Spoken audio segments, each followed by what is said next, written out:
Les Tchadiens se souviennent encore de cet homme et de la gestion de son régime.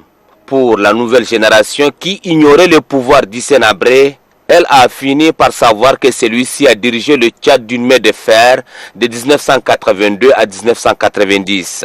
Sous son régime, le Tchad a été considéré comme un État néant, pour ne pas dire un État inexistant. Ceux qui ont tenté de dénoncer sa manière de gérer le pays ont été déclarés ennemis de la nation ou tout simplement des mercenaires à la solde de l'extérieur. L'essor qui leur a été réservé est à l'image de ces rescapés en lutte contre la mort dans les cellules de la DDS. L'opposition politique et les groupes ethniques qui ont été victimes d'une sévère répression qui a fait des milliers de morts. Ces actes criminels sans précédent a amené un groupe de compatriotes à décider de restituer la liberté, cette souveraineté arrachée au peuple tchadien par Hissène Habré.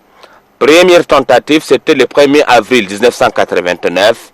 Il est question d'arrêter Hissène Habré alors qu'il suivait un match de football au stade de la Concorde, devenu plus tard Idriss Mohamed Ouya.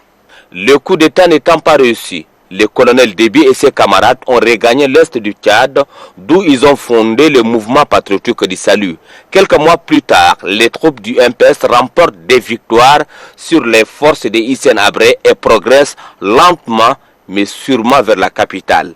Fin novembre 1990, l'étau se resserre autour de Hissène Habré qui quitte précipitamment le pays le 1er décembre 1990. Les hommes du colonel Déby marchent sur la capitale N'Djamena par la voie principale de Goudji.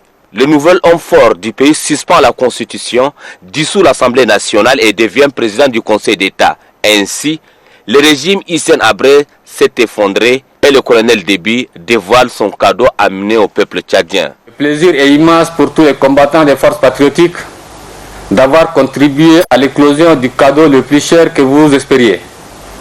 Ce cadeau n'est ni or ni argent, c'est la liberté. Celle du 1er décembre 1990. Il n'y a plus d'efforts de guerre, il n'y a plus de prisons politiques.